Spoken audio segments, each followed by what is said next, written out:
the President reports on the startling developments that seal Japan's fate.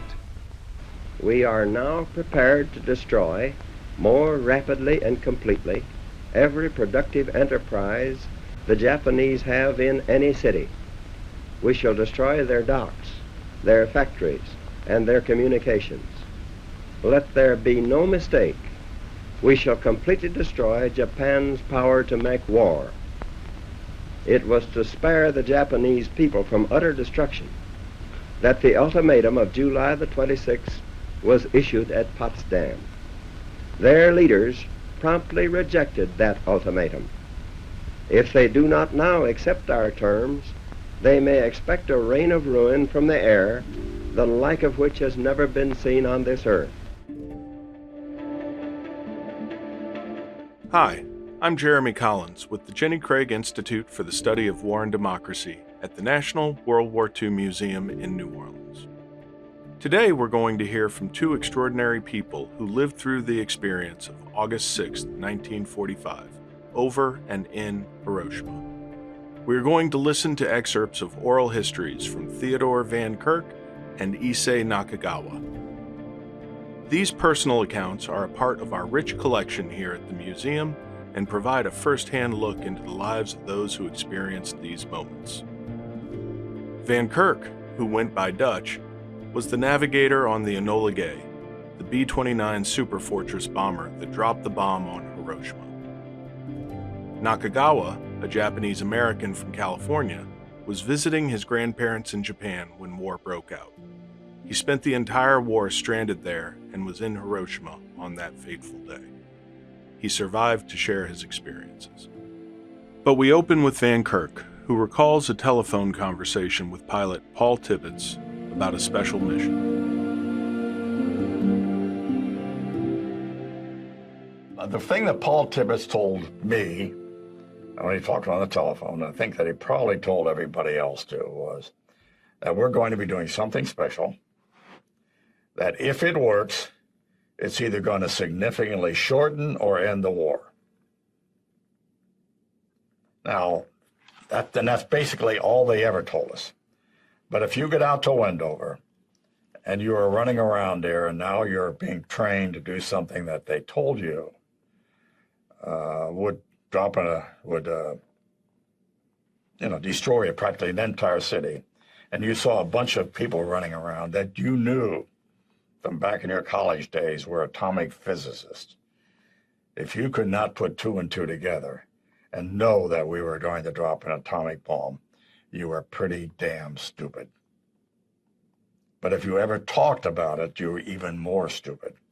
You never heard the word atomic used in our group and around our organization. You never heard the word nuclear, anything of that type. It was always referred to as the gimmick, the weapon, or something of that type. And if you ever talked about anything nuclear or anything of this type, Paul would probably send you up to the Aleutian Islands, which was his favorite place to send people who talked too much. And he did it indiscriminately. Our lieutenant colonel, our deputy group commander, went home one day with one of our airplanes, and you could show the airplane to his parents and everything of that type. And you look at our airplanes, it was obviously we were going to do something different. There's only one hook up there instead of the regular bomb bay configuration. And so obviously he had violated security and everything of that type. When he came back, he was sending up the Aleutians. What sorts of modifications were done to those aircraft? Well, that number one, stripped down. Took as much anything we did not need on the airplane in order to complete this mission, we took out and threw away. The airplane was about 6,000 pounds lighter because of that. The turrets were all out, for example. Top turret, ball turret, all the turrets were out. The only guns we had were the tail guns. And now the reason for that is, I guess it was like January, early February, something of that type. We were talking to one of the atomic physicists working on the bomb. And he looked at us and said, I remember it very vividly, something I guess you don't forget. He says, we think the airplane will be okay if you're 9 miles away when the bomb explodes. And I can remember looking at the guy and I said, what the hell do you mean you think? He says, I don't know. He says, that's our best guess.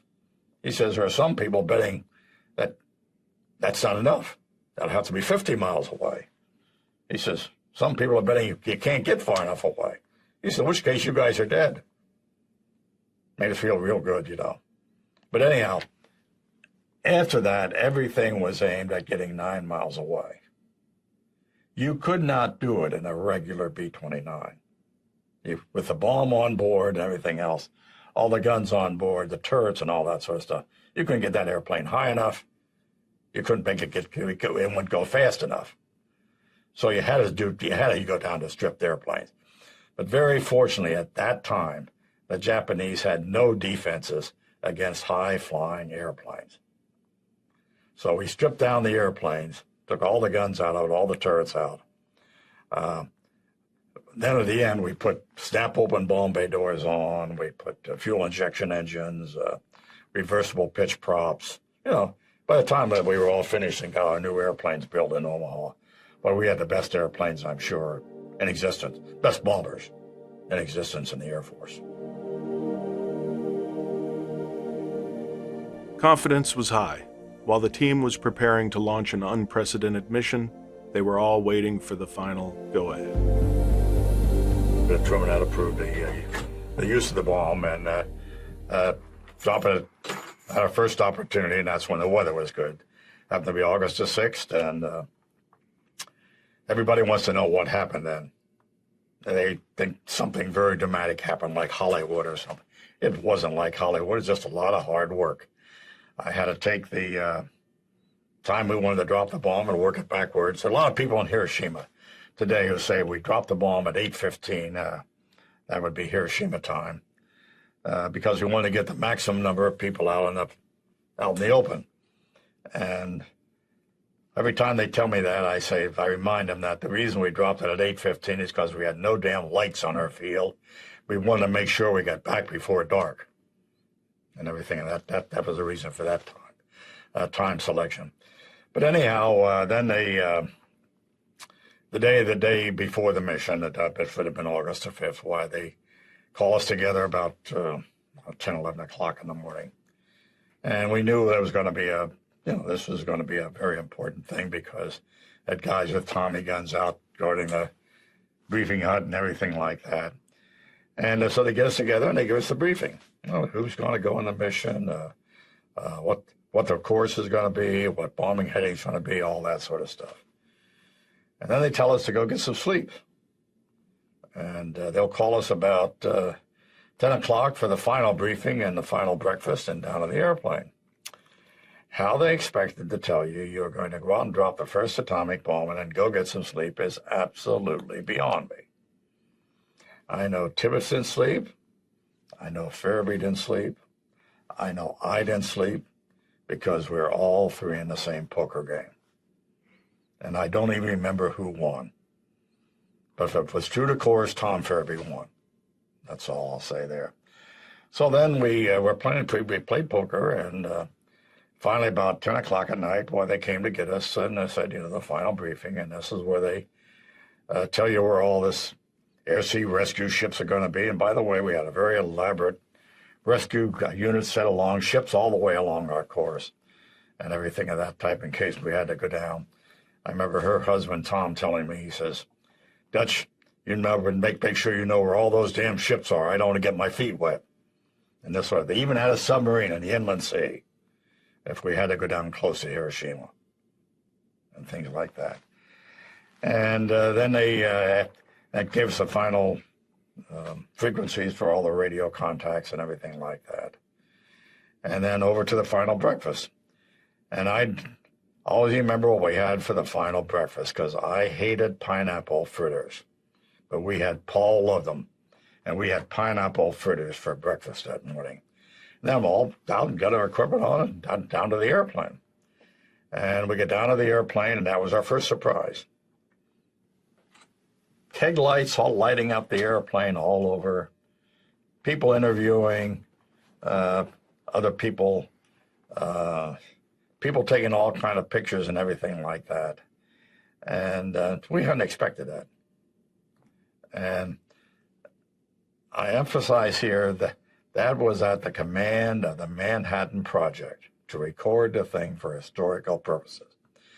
It was not done by the press. There was no press on the island anytime during the dropping of these bombs. 2 or 3 days after the Hiroshima Nagasaki drop, we all flew down to Guam to meet the press, so to speak, because they were not allowed up on Tinian. The only guy in the press who was allowed up there was Bill Lawrence of the New York Times, who was in on it from the word go, but sworn to secrecy. And he couldn't write it. He had agreed to it and couldn't write about it until it was released by the Manhattan Project. So anyhow, there's a lot of picture taking, a lot of interviewing and everything of that type, and until, maybe like 2:30, something of that type. We were supposed to take off at 2:45. And finally, it was time to get on the airplane and get rid of the cameras and crank up and go. That's all there was to it. William Bill Lawrence was a journalist who was given access by Lieutenant General Leslie Groves to record the progress of the super-secret Manhattan Project. Before the Trinity test, the first nuclear detonation, hopes were high that this new weapon would end the war. Groves allowed Lawrence to send a brief update to his editors at the Times. He wrote, quote, "It will be an eighth-day wonder. The world will not be the same." End quote. Soon thereafter, Dutch and the rest of the Enola Gay crew embarked on the historic mission.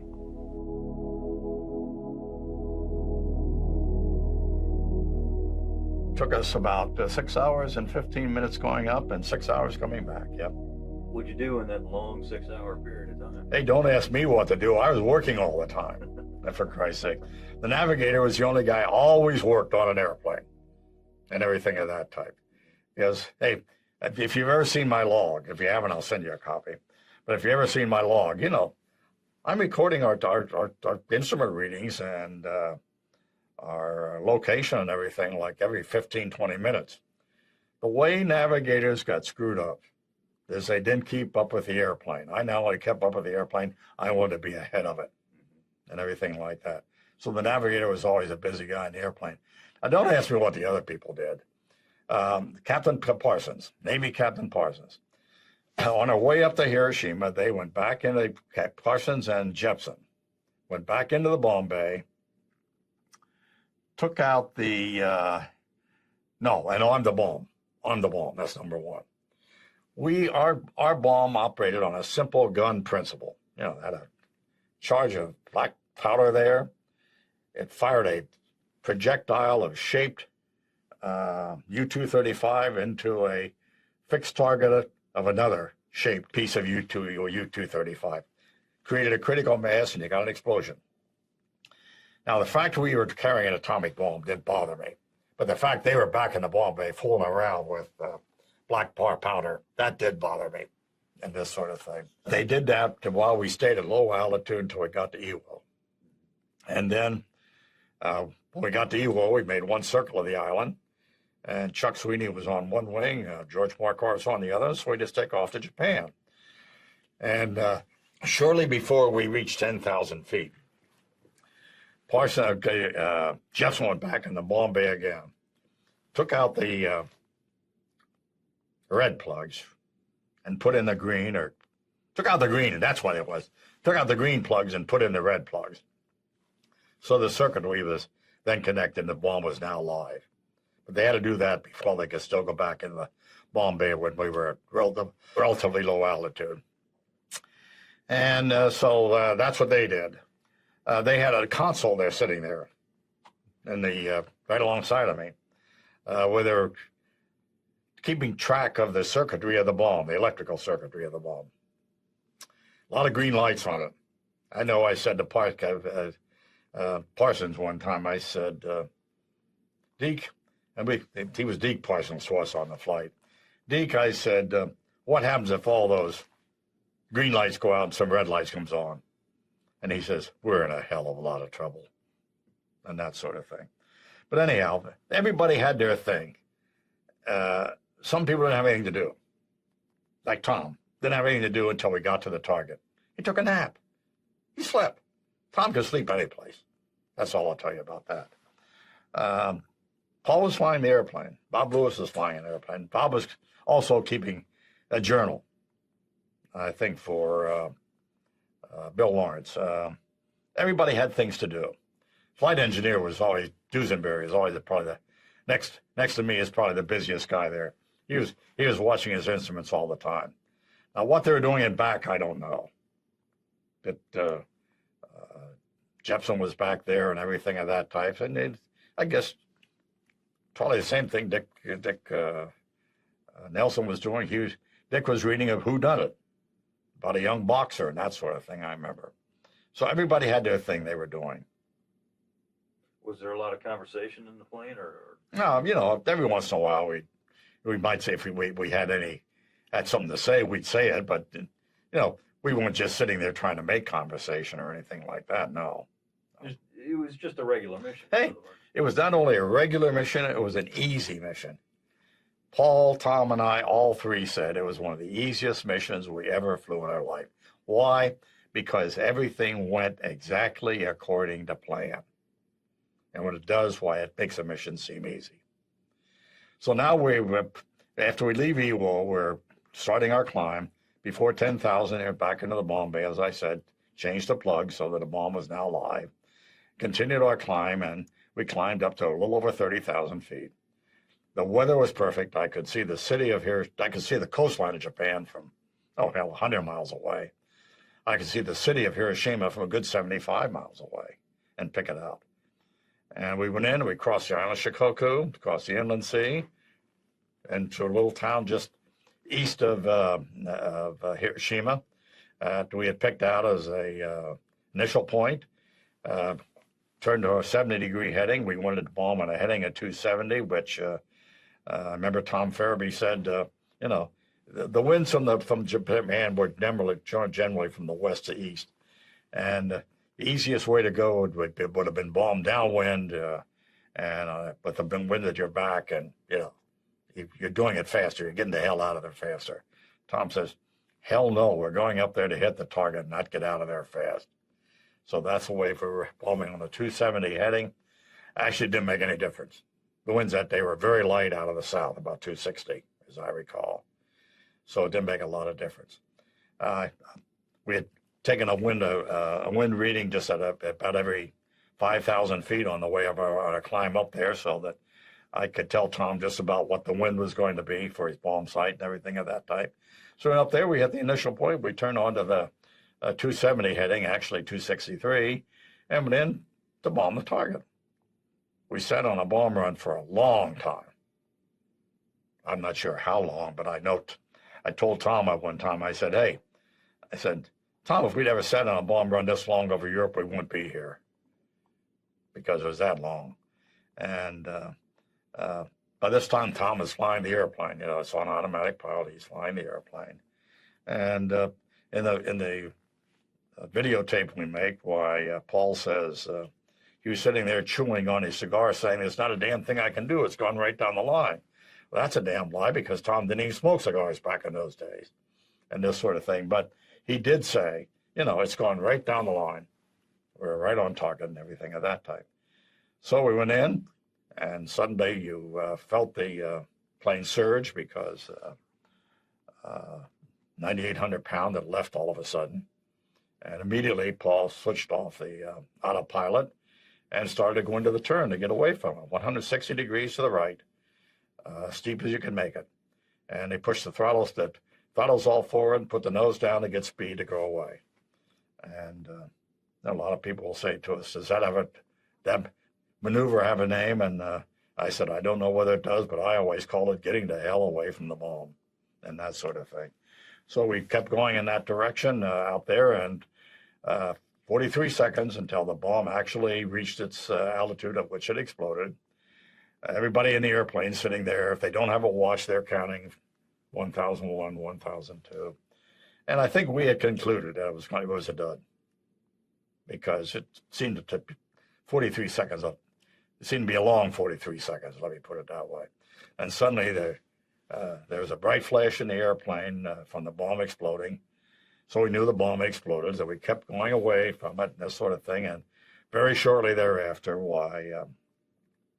the first shock wave hit the airplane.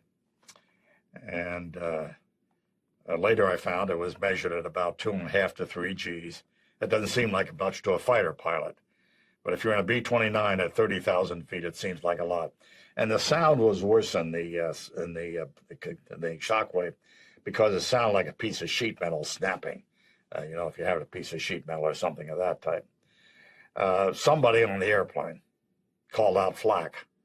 I don't know who it was. And the Karen, the tail gunner, says, oh, no. He says it wasn't flak. He says it was a shock wave, and here comes another one. And then the second one, a reflection shock wave, hit us. Less intensity than the first one. So after we were certain we weren't going to get any more shock waves, we turned to take a look at what had happened. The first thing you saw was a large white cloud up over the target. And this large white cloud was up well above our altitude already. I'd estimate it was up to maybe 45,000 already.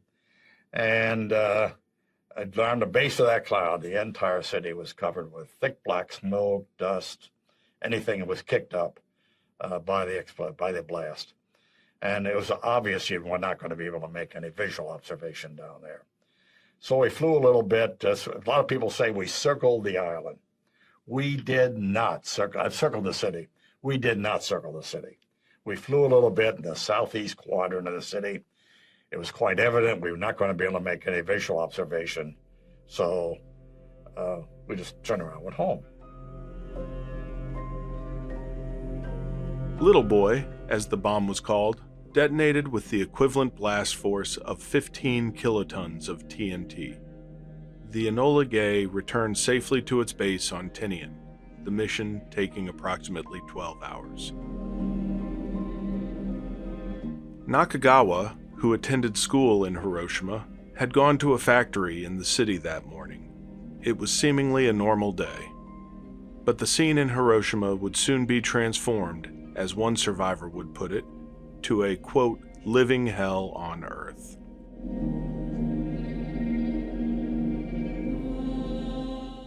I happened to experience it because I was going to school in Hiroshima, and most of the schools were concentrated in the city. And the interesting part about Hiroshima is that it never been bombed before. Of all the, let's see, 4 years 4 or 5 years that the war took place, it didn't have any exposure to bombing, except we used to see a lot of planes pass by, but it was relatively free from any kind of a bombing. And of course, as everybody knows, in August the 6th at 8:15 in the morning,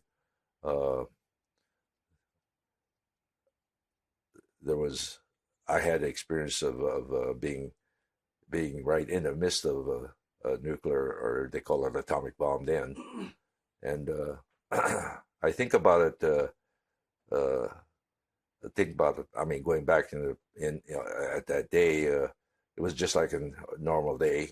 Nobody knew there was something like this going to happen. So I just went on my merry way to school. But that day was especially interesting to me because I had a barter of shoes, which I never had for a long time, and in exchange I had some, I think it was some rice or something. I don't know exactly, but so it was kind of an interesting day, and I went on my merry way and got to the factory where most of the students had to work. And when I say factory, I mean this was a wooden structure that looked like was converted to a factory with a mechanical lathe and all sorts of metal pieces that needed to be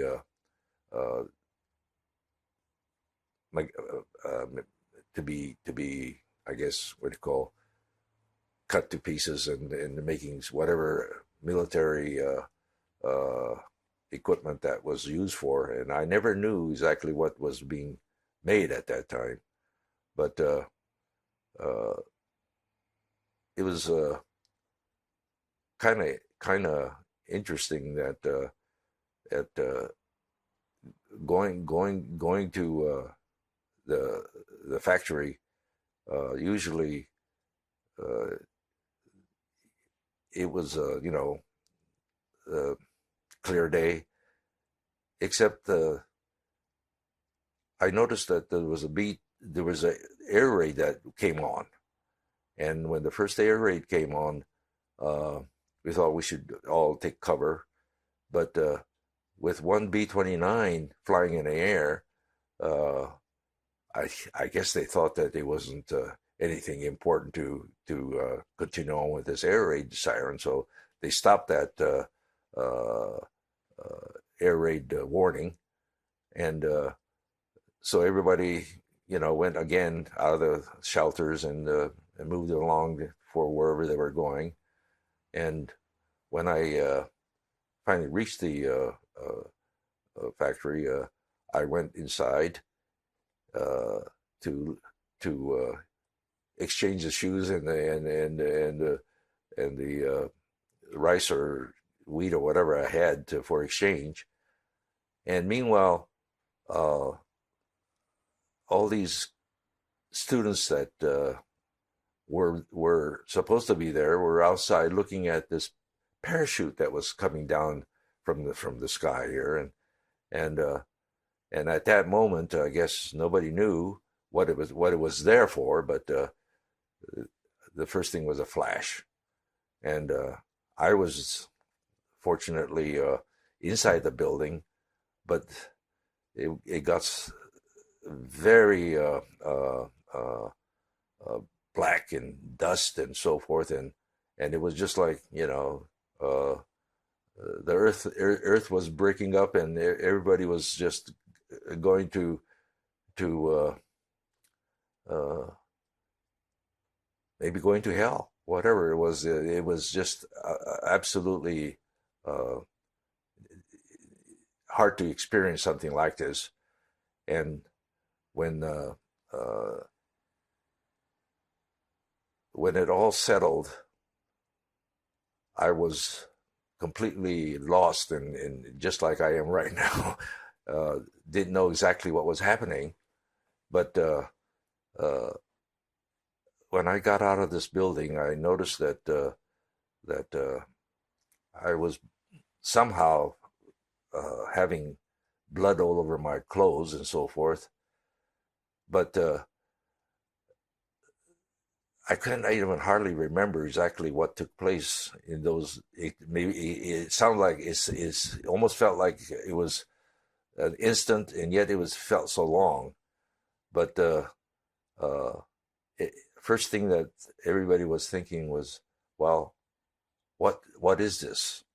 And when you got out, I saw all my student friends that mostly were outside looking at this parachute and so forth, and I couldn't even recognize them because they were black, and they had soot and everything else around them, and it was just a complete chaos, and it looked like almost like the whole earth was just crumbling.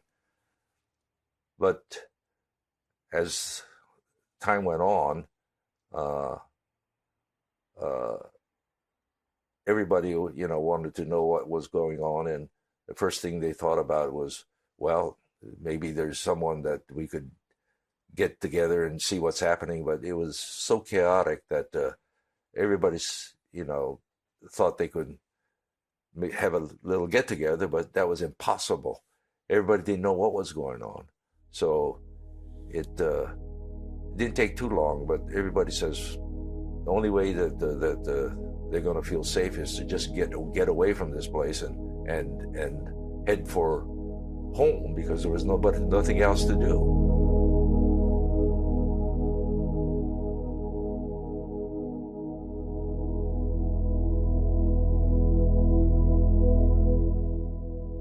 Nakagawa would miraculously make it home after the blast, uninjured. But his memory of the event is forever clouded.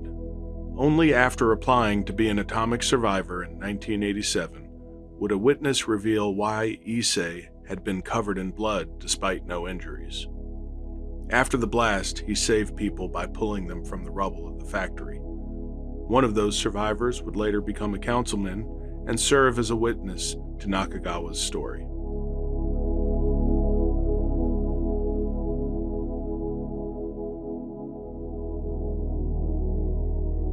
President Truman, in his address to the nation 16 hours after the blast, said, "The Japanese began the war from the air at Pearl Harbor. They have been repaid many-fold, and the end is not yet." An initial post-war report by the U.S. Army Corps of Engineers estimated that approximately 66,000 people in Hiroshima died in the initial blast. In August 1945 Gallup poll found an overwhelming 85% of American adults supported the bombings of Hiroshima and Nagasaki, but this support would wane over the years.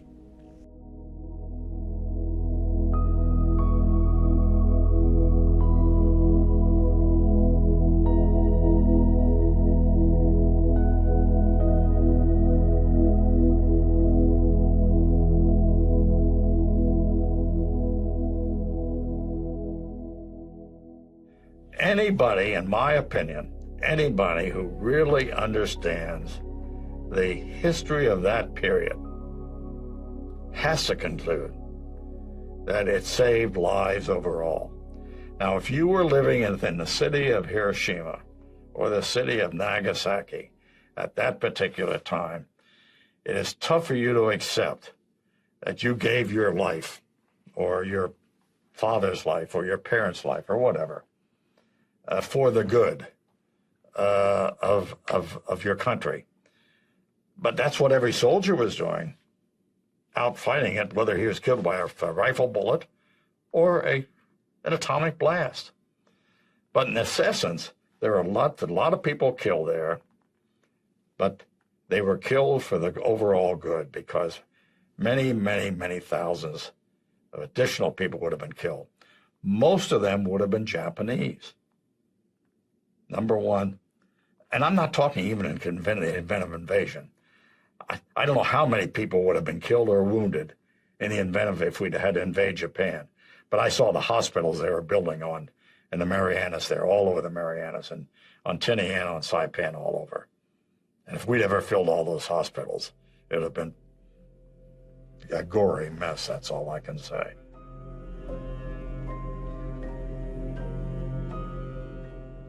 The debate continues today. Hearing from those who were there through these oral histories gives us insight into these extraordinary events. So it's not an easy story to tell. When I think about it, I see so many things in my mind that I don't know which is more important to tell you about.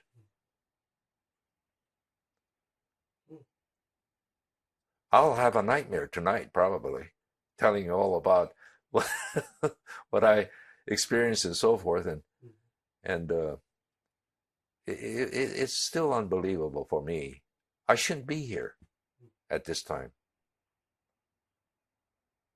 Just think I know the answer, but just out of curiosity, did you happen to notice the mushroom cloud? No, only thing I experience is a rain. Yeah. The cloud is something that you don't see, you know. Right. I mean, it's all black. And it's all heat. I think the mushroom cloud is the only time when you see it from a distance. I just wondered if you... Yeah. Well, I'm sure this... But, you know, I'm just only telling you just a little side of it. Yeah. No, but it's important. And I'm glad that you shared your experiences with me, and thank you for letting me come and talk to you about this. 'Cause Well, I know it's not easy. It's not easy, but, what my concern is what's going to happen from now. And it's always been in my mind that who was wrong? Who was right? You're right in terms of ending the war early, but it was a right to kill the innocent people. Because I think in the declaration of what do you call war agreement or war treaty or whatever it is, I don't think it's intended to kill any civilians and kids and so forth. But you see, when you look at it, there wasn't I didn't see a leaflet. They said there was a leaflet. I don't think anybody that I've talked to or seen never saw anything like that, warning you.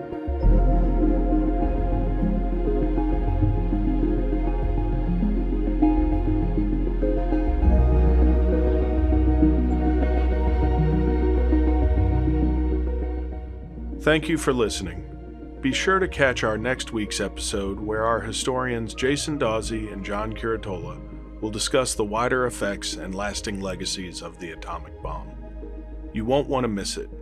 You can catch that episode on August 14th at National WWII Museum.org/podcasts.